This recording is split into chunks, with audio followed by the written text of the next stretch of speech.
Today I'm going to do a boat project together with Justin, who owns this massive 70-foot boat.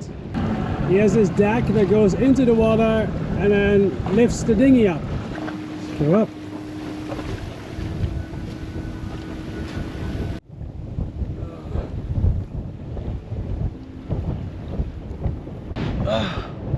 Should get beanbags. Dang. Let's go in. Hello. Hey. How's it going? Good, you? Welcome aboard. Thank you. What boat is this? This is Wellington. It was custom made by Wellington. Oh no, I should put it around for the... This is a Wellington? Yeah, custom made by Wellington. It's a wind ship. Wasn't that made for the owner of Coca-Cola once? Yeah, the CEO of Coca-Cola had this boat built. So, you guys do charters here with the boat, right? Yeah. You want to give me a tour around? Do you want me to give a tour around? Do you? Yeah, have Lisa will give you a tour around. Lisa! We're gonna follow Lisa around. This is our main salon and our cute little wood stove.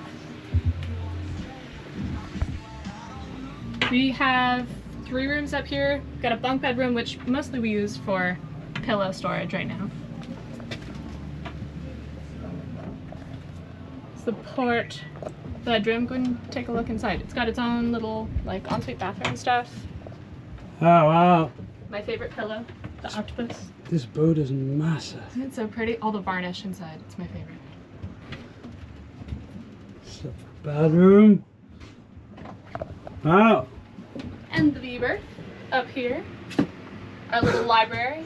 It's insane how big these beds are. Our little teeny tiny Weber. Yeah. Teeny tiny. It's just so little. It's like something, It's someone stuck there. I know exactly what it is. Main salon. Yeah. Main salon. It's so comfy. Yeah. And It's then, gorgeous. the chef is in there. Our galley's this way, and you can't see my bedroom because I'm doing laundry. That's awesome. But I've got like big full-size stove, large fridge and freezer. Justin built this whole section over here, which actually he built like everything from basically like right here onward. Okay. So like the whole galley is custom. He put in the granite, and like this is a giant freezer. Look how big this is. And it goes down like I have to get inside it to get to the bottom of it. It's huge. Yeah, speaking of freezers, how's yours doing this morning? Yeah, so you guys do charters in the Virgin Islands and the BVI, right? Yeah. We do Virgin Islands, Eastern Caribbean, and BVI in the winter, and then New England in the summer. Okay. Well, I'll put a link to your email or whatever you want in the description of this video. So if you want to do a charter in those areas on a real pirate ship, contact them. Last classic. The last classic out there. Come check us out, charterkai.com. We're gonna install the new fridge and freezer. This is Justin, and I know many of you guys went into sailing because of me or another YouTuber. I originally went into sailing because of him. We met like several years ago. It's a dispute, but I think it was like 2007. I think it was 8 years ago, but like he got me into sailing. My very first time on a sailboat was on his boat. So yeah, and now finally we've been trying to meet up for such a long time, for like years, but it never happened because this is St. Croix and the East Caribbean. It's still upwind to go back and forth. So finally it happens. Yes, I do. Cool. So this is for the freezer, and this is going to be the fridge because it's a plate in the middle because the fridge has 2 compartments. Man, it's heavy. How pretty it is. It's so nice. Isotherm. Nice job. Look at those welds. Look at those welds all the way around. That's so nice. So the reason we're doing this in the fridge is that how it was because it's 2 compartments. Because it's 2 compartments. So it's going over there. Plenty of air. That's going to be great. We're test fitting it in the location where it's going to come. They are the same unit, so if anything goes wrong, he's able to use all the parts to like swap. Say the freezer goes down or the fridge goes down, he can take the controller if it's that from this one to that one. Whatever one is more important. Even the plates can be switched between the units. Gonna drill a hole for the line.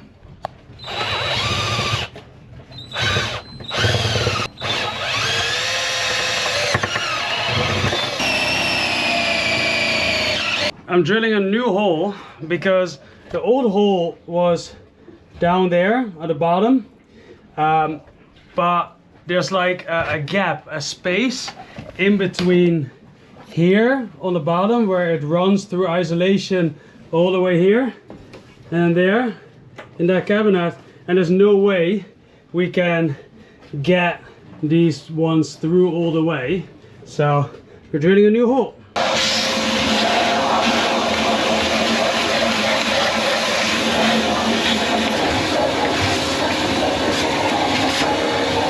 Alright, you gotta be very gentle, because if you kink this in any way, it won't let the gas flow through. And there's 2 lines inside.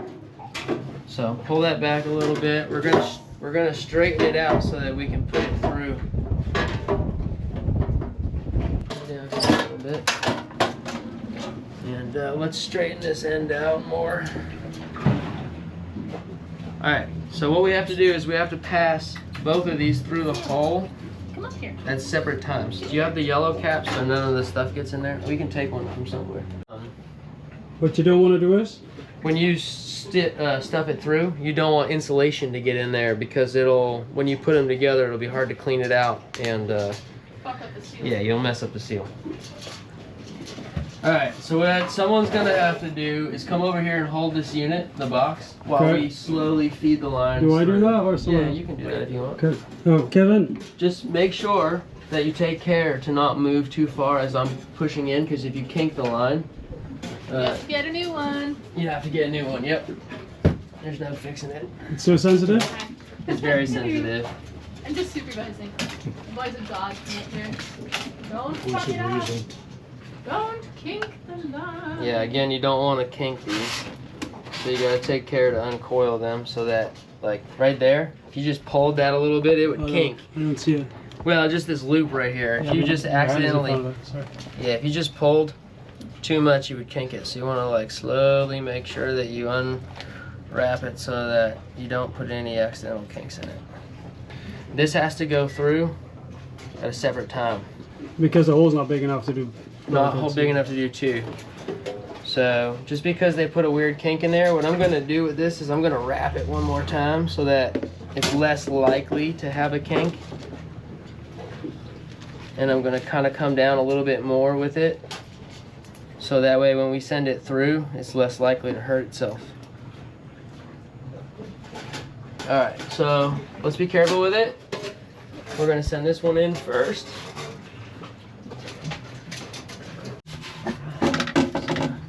As they're coming through, again, take care. You know, you don't want it to get kinked, which is why we did those extra wraps right here.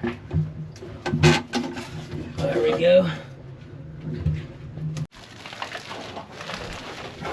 It's in place, and I'm gonna screw it in later. The line is coming out now. Yep, cool. Alright, that's that. We want to coil this up nicely again, right? So, for now, so that it's like out of the way, we'll just use the rum bottle. St. Croix rum bottle. And we'll get ourselves a nice little bend in a circle again. So that in a minute, when it's time to put these together, we can straighten it out again. That's nice.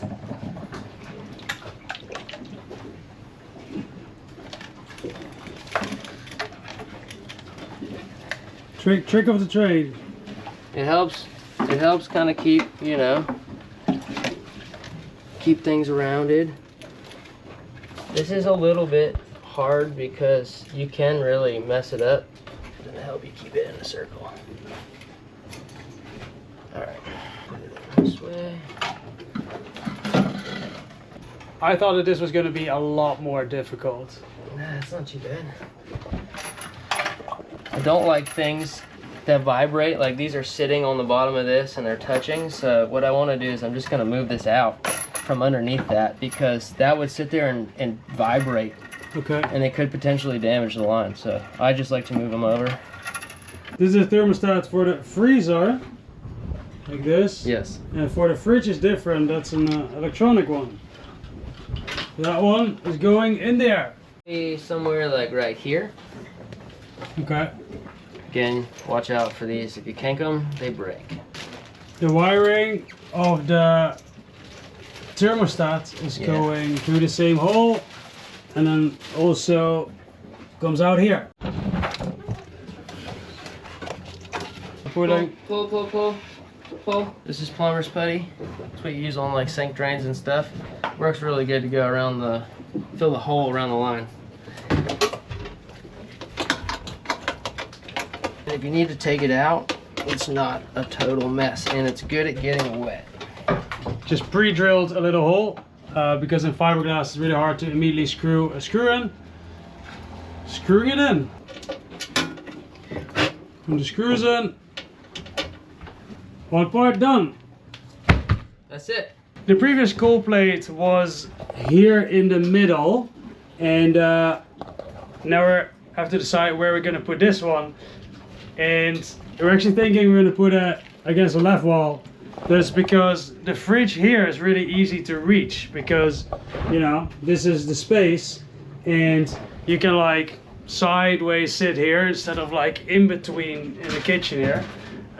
So this is going to be the main fridge you use. So by putting the cold plate on the left, the biggest space is available where you can most easy get to. Cold plate is mounted. Now we're gonna pull these wires, cables through. As some of you guys might know, I graduated economics and then I worked at a bank, and I was supposed to do the route that when I was young, in my imagination, was what I was supposed to do. Go in business, start a family, and then I was in the States, and I met Justin, and he was 27 then. He was a couple years younger than I was, and he had already bought and sold 5 different boats.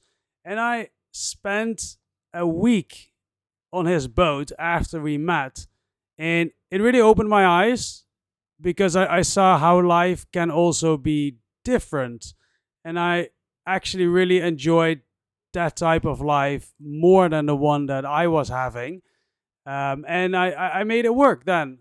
I changed it, and now I'm here. So it all started there. Alright, so these can mount anyway. Basically you can stick it on the wall, or you can put it straight down and screw it down to the base, and then the unit literally clicks right in place. Just dry fit this. Let's see how she fits. We're just dry fitting. These are the wires for the fridge. Those are the wires that go to the freezer. They give you plenty of line with these things, that's for sure. Zip tying up the wires. Now we're gonna mount the control panel. Connecting the wires. Yes, and test fitting. Connecting the wires for the freezer. Let's see.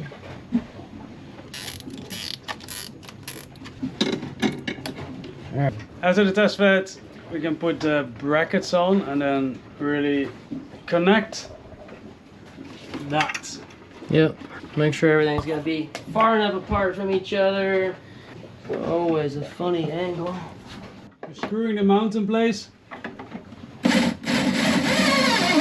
It's time to hook up the first one. You have we have to get some wrenches. You hear the gas? Yeah. It's transferring. And we didn't lose any because we're gonna go quick like that. And really these seals are so good on these units.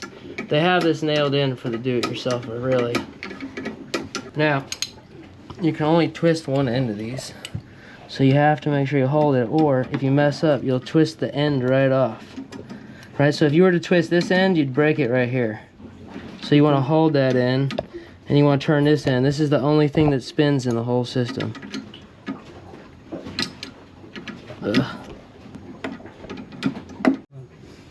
Let's turn it on.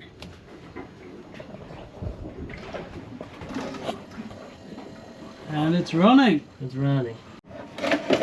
Dry fitting second, mounting bracket.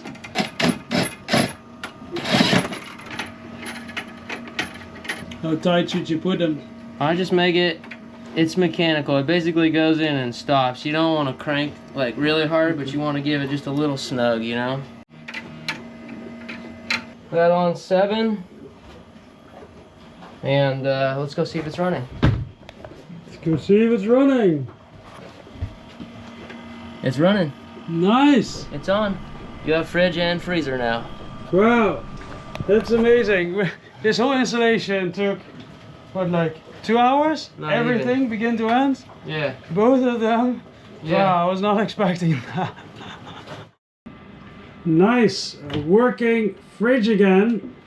And a working freezer, yeah. I'd like to quickly talk about safety on anchor, or at least my experience in the last 3 years. An oversized anchor has really helped me well in safety on anchor. But also what I have really enjoyed is an AIS with a Wi-Fi module. Let me explain, because that's not really only about safety on anchor, it's also about safety on the way. Because I used to have the Vesper XB8000, which is the previous version of the Cortex. I would have been totally happy with the other one, but they stopped making them. Was a lot cheaper to the other one, but it is what it is. And what this one does is it sends out a signal, your boat signal, and then other people who have a receiver can see where your boat is. Now this boat has a device, a transceiver that used to receive, but the receiving part broke, and it also has a receiver, but then the receiver you can only see in the radar screen and not anymore on the chart plotter. That didn't work anymore. So I'm like, you know what, I just want things to work well and do things well. So I bought this Cortex. There's another thing I really like about this one. It's Wi-Fi, and you can easily on your phone use Navionics and other boating software, and then you can see on your phone the other boats. So if a device breaks, it's really easy to just use another iPad or Samsung Pad or whatever. The other thing about safety on anchor, what I really enjoy, is that I've tried phone apps, anchor apps, and there's always some problem. Either it loses GPS sometimes or unnecessary alarm. And I know I really trusted the anchor alarm from the XB8000 because it really, it was super accurate, it never failed, and it's always on the boat. And this one should be the same. So for safety, I'm going to install this. I just installed the GPS, and the wires are already all the way in here, going down to the boat. We're back in the port bedroom. Took the panel off here, and there used to be an old wire here that wasn't used, so I pulled the new wire through here. That's where the steering is. And now I still have to go all the way from there behind the cabinet to here. I'm gonna use this long stick and I'll tape the wire on the other side, and I can pull the wire here. That's where the steering wheel is. I'm gonna mount it. There's a nice place right over there, but this is pretty thick, but that is not. So I'm gonna use a chopping board, because this you'll just screw through. Just finished the dry fit. Most of it connected. This is the VHF antenna. Then we get the splitter that goes to the VHF radio. This is the power, which I do not have connected yet. And this is the Wi-Fi antenna. And then there is the GPS that goes outside. The only thing that's not here is the NMEA, which is basically sea talk, where boat systems talk to each other and the signal comes to another device outside. But this is apparently Raymarine, and I need a connection from here to there. That's not included, so I'm gonna figure out later where to get that. Here's the chopping board mount bracket. I'm gonna glue against there now. Put some double-sided sticky tape to hold it in place right now, and because I wasn't sure if more double-sided tape would be enough, I put a 295 Sikaflex in the middle. Last step is connecting the electricity. I already put one of those things on it. It's going on the AIS. That is 1, 2, 3, 4, number 5. So that's 1, 2, 3, 4, 5 on that one. Let's see if it works. But it does something, so that's good. this is working. I can see the AIS vessels around me again, and the anchor watch. And I now on the other app, Navionics, I should be able to pair the two devices. Where was it? Pair devices. Apparently I had to manually fill in a few numbers, the IP address and the port. Should work now. Okay, yeah, it works. Awesome. Can see the boats on the app again. Nice. One more thing done, or almost done. I still need to have the connection to the NMEA, the boat system. A little disappointed that that's not in the box, but there must be a reason for it. I've heard that the Sea-Talk is actually Raymarine, so now you're trying to have Garmin talk to Raymarine, and maybe that's why it's not included. Maybe like an Apple Android thing. I don't know. If you guys know, let me know in the comments. Next time I go to a big place, I'll buy one of those converter cables that makes it possible.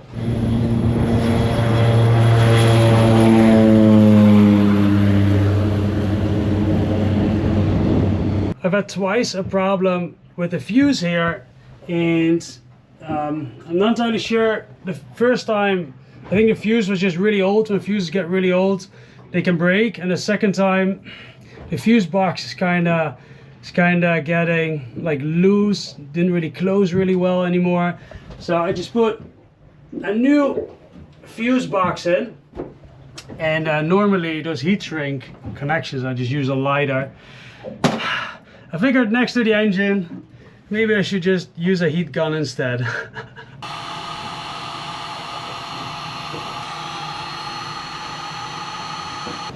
Let's check to make sure everything is okay.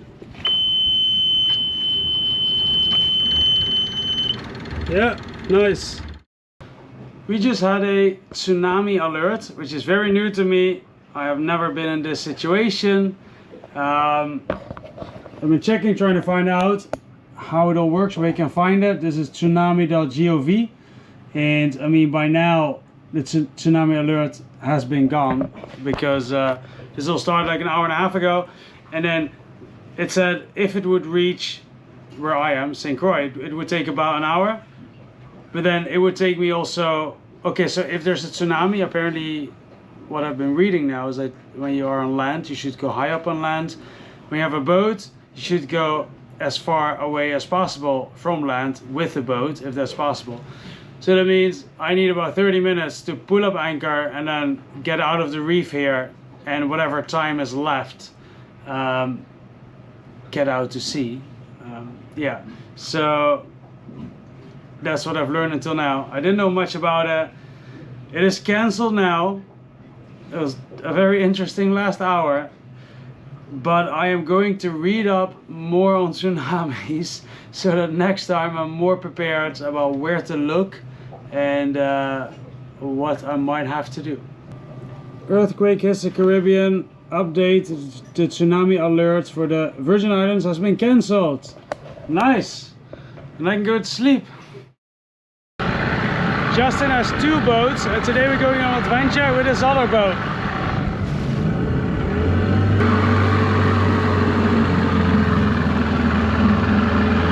Boat number 2! Woo! Let's do a tour of this one. Welcome to boat number 2. This is our other boat that we own with Charter Kai. It's a 57-foot Alex Simonis catamaran, 57 feet long by 27 feet wide. It's my lovely galley. We have had this boat for the past couple of years, and now we're kind of finally thinking about downsizing.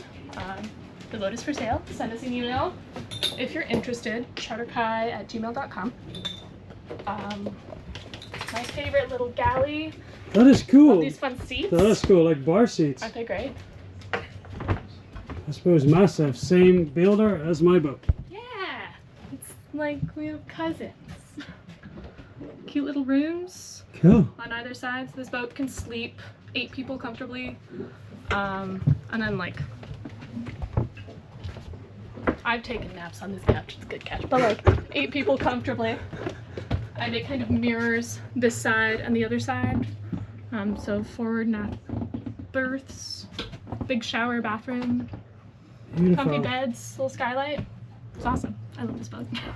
And today we're going to do a trip to Buck Island with this boat, which is a nearby island, which I'm very excited for. Doing a lot of boat work. Be fun to do something fun and not having to be the captain myself. There we go. This deck is gigantic. Wow. Are you ready too? Hey, are you ready? It's everybody's boat. It's your boat.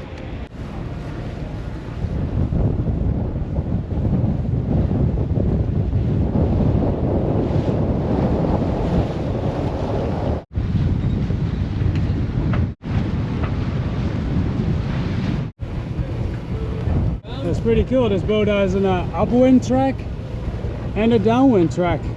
That's awesome. Buck Island is over there. It's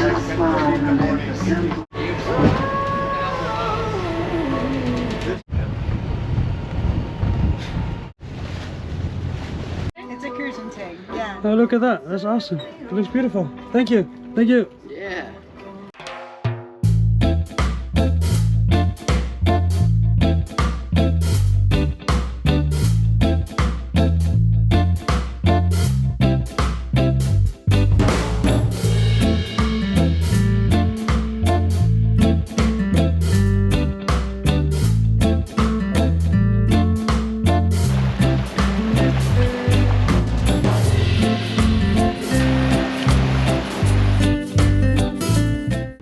I hope you guys enjoyed the little background story of today's video of how I originally started sailing, and I hope I make a positive influence on some of you guys out there. Yeah, thank you guys for watching, and I want to do a special thanks to all the patrons because it's really because of you guys that I can still make all these adventures, film all these adventures. And yeah, it's been very windy this week. Now we're in the protected side of the island, so here there's not a lot of wind, but it's been crazy wind, not this week, this whole month. So probably going to be a couple more days projects, and I continue. I'll see you next week.